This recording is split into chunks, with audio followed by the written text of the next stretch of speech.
Guys, I'm probably go as far against the grain as anybody you're ever going to meet when it comes to catching beaver. I don't use a lot of big stuff. I don't use a lot of big traps. I use the number 3s and the number 4s. And I catch the majority of my beaver caught by the front foot, and I absolutely do not drown any of them. Ever. Not intentionally. I hold them all alive, stake at the back. I give them either 10 feet of 1/8-inch cable or 10 feet of chain. Now the only way you can get by doing this, it's all in the trap. It's all in the trap itself. Alright, you've got to get a trap with what I call a high jaw. Alright, so like the old number 3 double long spring, Victor for Blake Lambs, the old number 4 double long springs. If you'll measure those traps from the base plates to the top of the jaw, they are the exact same height as the 1 3/4 round jaw. What that does, that puts that trap down here on its joint. Once it gets on that beaver's joint, you got nothing. That's no man's land. Alright? So you've got to get a trap that gets up here. Number 5s, the MB 750s, the number 5 double longs, or pull either one, will not work doing this. You cannot hold them by the front foot alive. The reason being, that beaver gets up here on the bank and he gets hung up. And he starts rolling. Beaver are notorious about rolling. That big trap will hang up in the mud and in the dirt, and it stops. The beaver don't. He just keeps spinning. Once he keeps spinning, it don't take nothing to break them 2 leg bones right there. He'll twist right off and he's gone. So you've got to use a small compact trap with a high jaw. This is the number 4 Duke. Works great. It's got a 6.5-inch jaw spread. It sets higher this way than it does wider this way. Does that make sense, everybody? Okay, so the number 4 Duke, the number 3 Bridger, the number 3 and 4 Northwoods, the number 3 and 4 Montgomerys, the old number 3 and 4 Herbers are all fine beaver traps for this method.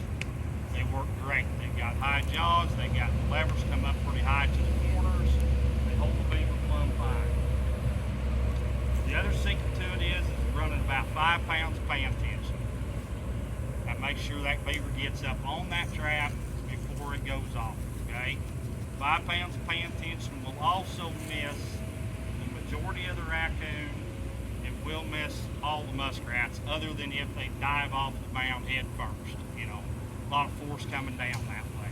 But if he just comes into it, you will miss the rats. Still pick up the otter. Even at 5 pounds of pan tension, you're still going to pick up your otter. And like I said, in 10 feet of chain, 10 feet 1/8-inch cable. As far as the stake goes, I've used everything there is under the sun, from a 3-foot T-bar to disposables. I like the disposables now because if running in a boat, you've got a lot less weight here. Same way with running the cable versus the chain. You know, if you throw 50 of these in the boat, you've got 10 feet of chain on them, you're loaded before you ever get in it. You know, you got a lot of weight there. Or with the 1/8-inch cable, you don't have near the weight. I don't pack around drowning rods. I don't pack around a bunch of weights. None of that nonsense. Okay? And I lose about 1 out of every 100 to ring off. I can live with those odds. You know, you'll have 1 ring off every now and then going down a slide rod or a wire. You know, take the back toe off or something. You know, so I lose 1 out of every 100 that I catch to ring off. That ain't too bad odds. There's only 2 sets that I run. One is a caster mount, the other one is a stake out in the water, and I'll show them both to you how I do it. Try to. I don't know, on this flat bank it might be a little tough, but we'll see what we can do.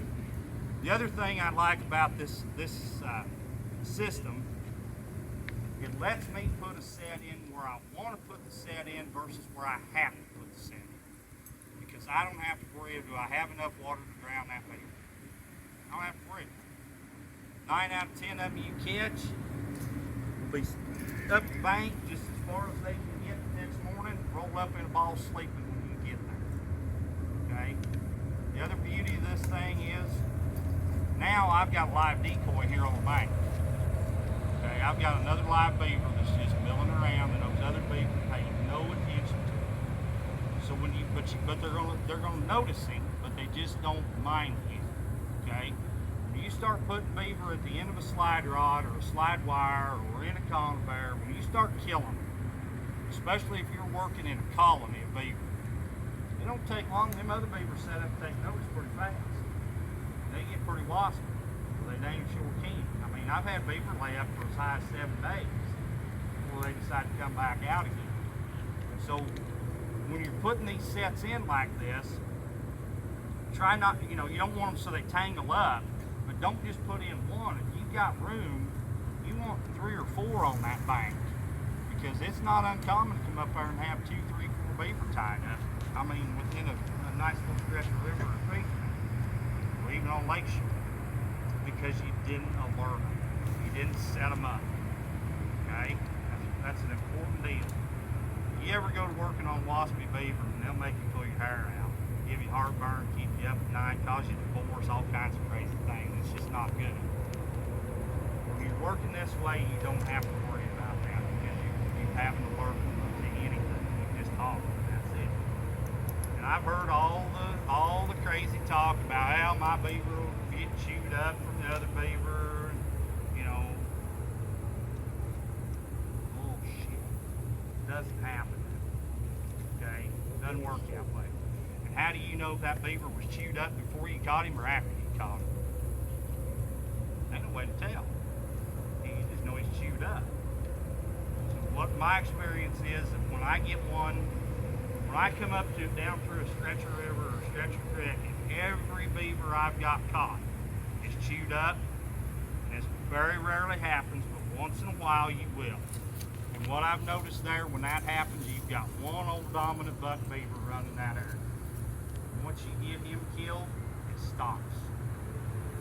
Generally speaking, you'll have him the next day, because he is so fired up and so mad, he's going to come into a set no matter what, just because he smells another beaver. Okay, so it's not a big deal to get rid of him. You get rid of him, the chewing, the biting stops, you go back to catching good beaver again. So one night, once in a blue moon, you're going to have to put up with that. Set it in very often. Right. As far as set construction, not a whole lot to it, really. Let's see if we can get one in here. Oh yeah, this. I start off by I cut a trough to get that beaver centered up, getting focused in to where I want him to come to.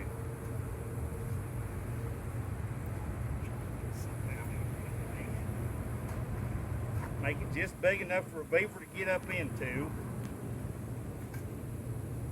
I want this is my caster mound right here, okay? I want this berm of dirt. Of course, naturally, your water is going to fill up back in here as you dig it, okay? So I want this berm of dirt out here in front of my trap. Beaver have an automatic reaction. Everything he bumps with his chest in the water, he automatically puts his feet down. I want him to breast up against this dirt when he comes in to work my caster mound. I dig a bed for that trap, just like I would if I was bedding it for a coyote. I want somewhere between 3 and 5 inches of water over top of that trap. Now, the reason I want that deep bed like that, it is absolutely no different than you and I walking out across this yard right here. If we walk out across that yard and we step off in a hole, we automatically have more weight going on that foot than we do the other. That beaver is no different.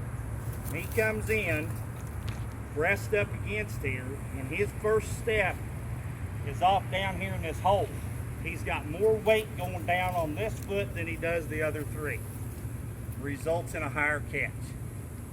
Again, we're catching him up here and not down here. Pan tension is a good problem solver for that as well. I set my number 3. And I always place the trap so the beaver is coming between the jaws, never over the jaws. Alright? Again, that results in a better catch. Now, we've all heard the old wives' tale about them, standing on the dog and the dog throwing their foot. And that's exactly what that is. It's an old wives' tale. This is a dead space. Alright? It's a dead spot. All traps have them. He can stand here, he can push on this all day long, and that trap will never fire. It's just a wives' tale is all it is. So you never ever have to worry about that dog throwing his foot. If that trap's seated down in there, I'm going to be back about 8-9 inches to pan center from my mound. A little off. I want my loose jaw centered with the center of my mound. Okay, this should be a little wider. I should dig this out more. I want that loose jaw centered with the center of my mound. What that does, when you do that, that offsets the pan center about 3 inches over. And if you'll measure most beaver from the center of their chest to their front legs to their front shoulder, they're about 3 inches wide, about 6 inches total. From the center of his chest over, he's about 3 inches wide. Makes sense to center him up over the center of the pan. That's all I do, right there. As far as putting in a caster mound, that's it. Staked over here up on the bank, flip that cable or chain over out of my way, and that's all I do. Big shot of lure right there on the mound, and I'm not a stick dipper. I don't do this. I do that. Splat that. I don't leave lure on a stick. A lot of guys you'll see do this. Well, all that does is put that beaver's nose here instead of here. This, that extra 2 or 3 inches right there, centers him up more over top of where I want him. Not only that, but how many beaver caster mounds have you ever come up to and found a stick sticking out of them with a caster? Never have. Beaver don't put it on a stick. Why would you? Slap it all across the top of the mound and splatter it. Get it splattered out there. That's caster mound. That's all I do right there. If the water was flowing this way, she's in the river, that trap would be more on this side, right? The trap should always go to the downstream side. You're right. The trap should always go to the downstream side. And you'd use cypress breaks or chips or what? You can use anything, any one of my 4 on that you want. You can use cypress breaks, Iowa Silver, Swamp Master, or chips, any one of the 4 on. So cypress breaks and Iowa Silver are more of a curiosity type lure. They don't come in there trying to eat it. They don't come in all fired up mad. They just, it's caster, but there's something different there. Then they just kind of ease into it. Chips and Swamp Master will fire them up. You start with those in the fall, or is that a Yes. I start with Swamp Master in the fall of the year and then work out from there. Okay. The other thing about trapping beaver in the fall versus trapping beaver in the spring. In the fall, you've got to go to the beaver. You've got to go to where he is because they're colonized. They're hemmed up. They're going to stay right there all winter. In the spring, when the dispersal starts, they'll come to you. See, up home in Iowa, we bridge trap in the spring. We just get on a major creek. It's got pretty good flow through it. And we just go from bridge to bridge to bridge to bridge to bridge and just keep setting traps all day long. Start off on the south-facing bank because that's the first one to thaw out. And then jump into the north bank or the north-facing bank a little, in another, depending on the weather, week, 10 days once it thaws out. They will always, in the spring of the year, start on the bank that thaws out the first because it's easier for them to travel around on, and 2, that's where it's the warmest. That even in the daytime, they can get up there and kind of loaf around and sun themselves and that kind of thing. Anybody else got any questions there about a caster mound? Everything I do, guys, just like that raccoon demo I did earlier, everything is streamlined for speed. Nothing, I don't complicate anything. I noticed on your trapper it's got an offset. Can you use offsets on You can use offset jaw or regular jaws, either one. They both work just the same. They both work.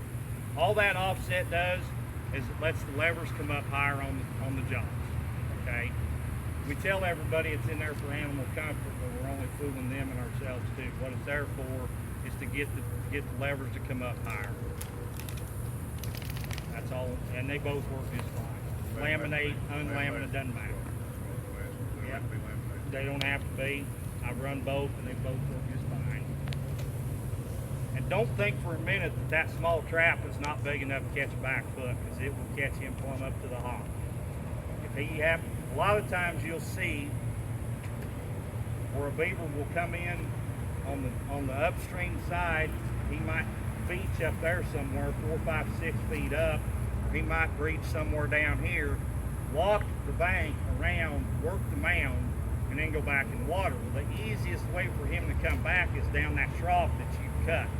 That's telling him, hey, I want you to naturally come through here. It's the easiest way. So a lot of times this isn't even necessary, but I always do it for the ones that do come in straight from it.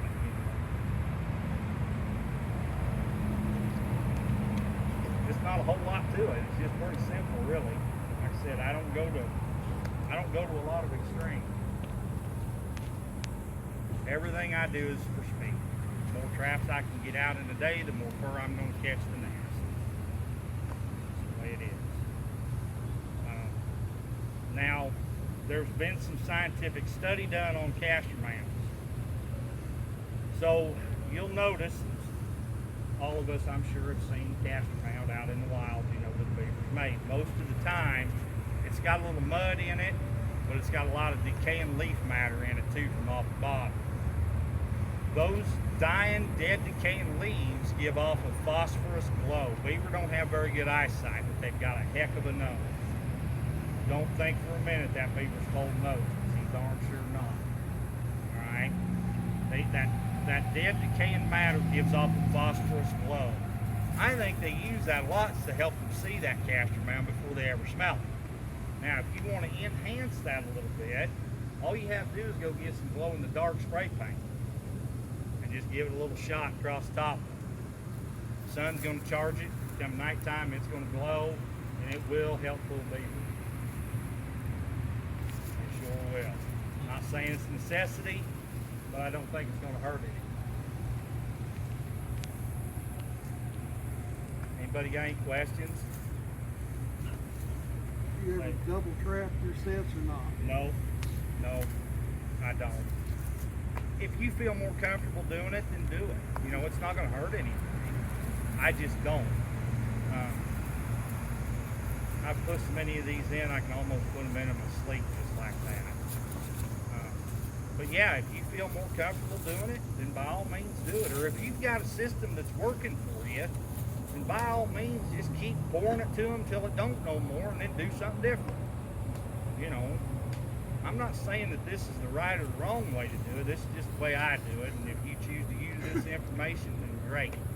What my hope for you is you take some of my method and mix it with some of your method to come up with your own style of catching beaver. That's talking about that, switching, crossing style, like you're talking about. I used your method there, and it worked. And then, like you said, you catch it back for everything. Yeah. But I had a problem with, and I think I talked to you about this. I think I emailed you something.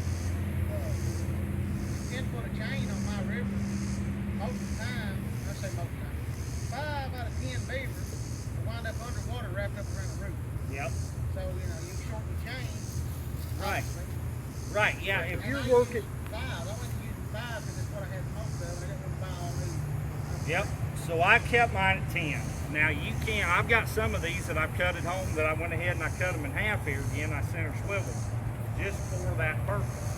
If I need, let's say I'm working on a willow bank that's pretty choked down with a lot of willow trees. I don't want them wrapping up too much. I try not to let them tangle if I can help it.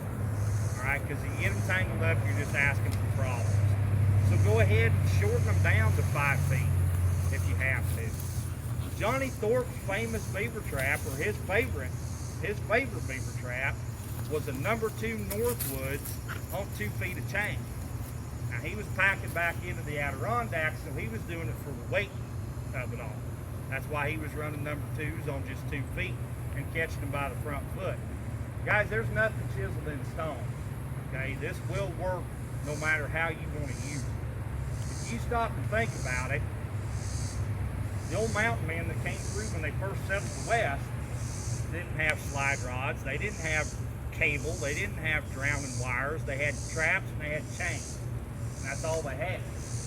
This is not a new deal. This has been around for hundreds and hundreds of years. It's just the fact that somebody, again, some professional somewhere said that we have to drown them. You don't. You don't. It's just all in the trap that you use. That's where the secret lies. What this allows me to do by trapping beaver this way, my beaver season runs through April 15th. My otter season closes February 28th. Any otter that I catch after close of otter season, I have to forfeit to the state. Well, they turn around, skin them, put them up, process them, and then they sell them. And then that money goes to a slush fund. They use it for whatever. Well, I don't want to give them all that. I don't want to give them anything. I already give them enough when I buy licenses and everything. I don't want to give them any more. This allows me to release those otters. Plus, it allows me to release any non-target coon. And the easiest way to release an otter is right there. Pull that otter up, and you don't have to hit him hard. Just tap him on the nose just like you're tapping a red fox. And he will go out like a light. You'll knock him right out. Take him out of the trap, lay him down next to or in the water. Alright, leave his head up on the bank so he can breathe, he's not going to drown. And then you get the heck out of there. Alright? Because if you leave him on the dry ground up with you, he will be up your leg. But if you leave him down in the water, when he comes to, he's going to look up at you, he's going to blow, and he's going to turn and go downstream. Once in a while, I'm not going to lie, once in a while you get a little rough and you thump one a little harder than what you should. That's just the luck of being an otter. Sometimes you're going to make it, sometimes you ain't.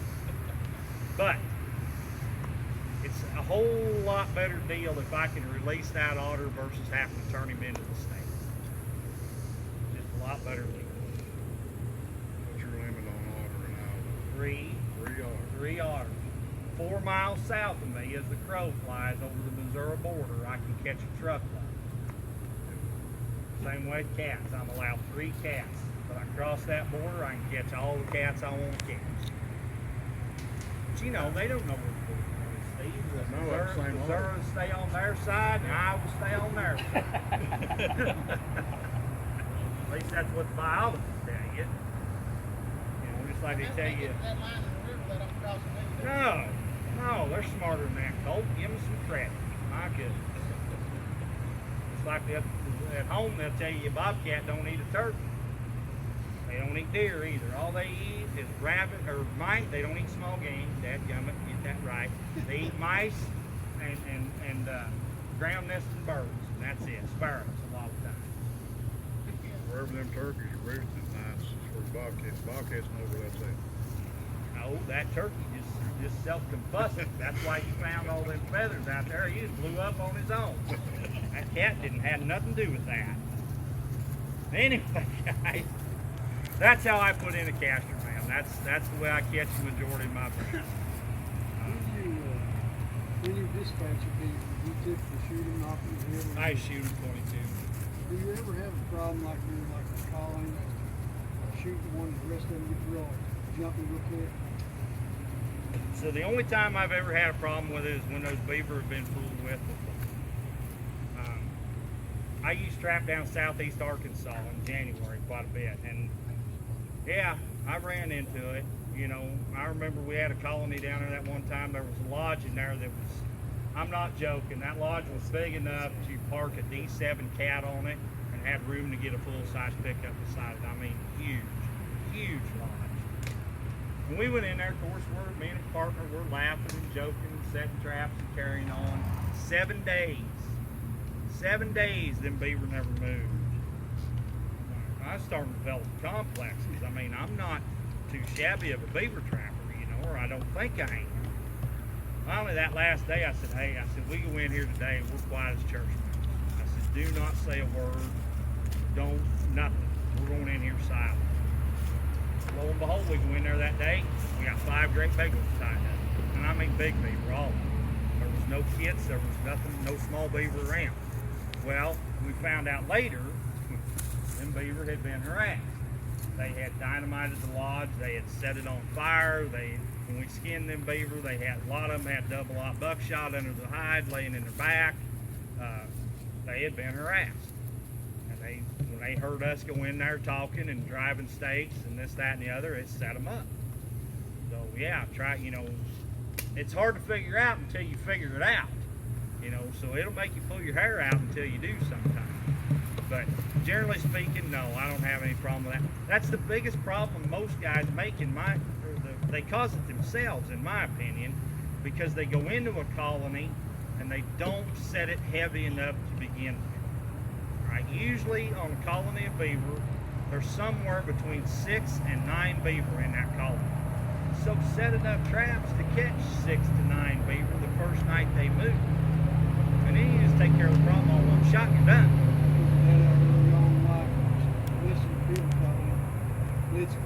Yeah, yeah. Most guys go in there and they put in 2 to 4 sets and they, yeah, well, that's enough. I'll catch them there, you know. Set it up heavy. Set it hard to begin with the first night through, and then you don't have to fool with it no more. You're done. You're on to the next one. Question. Yes. You trap the river, it's tailwater from a big dam that's real swell. Fluctuates 3, 4, 6 feet a day. With the exception of the slides, what do you do? That's all you got. That's all you got. You got the slides and that's what you got. I got the same problem at home. I live 2 blocks off the Des Moines River. There's 5 flood control dams on the Des Moines River. I don't care how hard you try, you cannot second guess Ford engineers. You don't know if them traps are going to be 6 feet underwater or if they're going to be 10 feet from the water. You don't know. So go in there and just snare the slides and be done. That's about all you do. Now, the other set that I use, if you're working on a smaller creek, smaller drainage, something that's not going to fluctuate too much but will fluctuate a little bit, I go up on the bank and I cut me a food stick. Maple, willow, cottonwood, doesn't matter. Something about that big around, not so long. Now this is where if you want to use your big irons, if you want to use your 5s, your 850s, 750s if you want to, I don't know why anybody would, but okay. This set is where those are going to come into play. You can use these 3s and 4s and they'll work okay, they're just not ideal. And what I do, I go cut that food stick and I peel the top of it up, make it look like a beaver kind of chewed on it. I stick it out in the water to where I got about that much water on that stick and about that much of that stick sticking out of the water. I come on the downstream side about that length, from my knuckles to my elbow. If you'll measure the average size beaver, they're about 18 inches, 16 to 18 between their shoulders and their hips. You're about there. Dig that bed. I dig a bed for it, just like I would if I trapped a coyote. Get that, set that trap down under the bottom. Get it down in there. Put that stake in there, that stick, about that deep, about that far. I want that loose jaw with the center of this stick. Okay? I want him coming between the jaws again, not over the jaws. Put a good shot of lure out here, stake it up there on the bank somewhere, and that's all there is to it.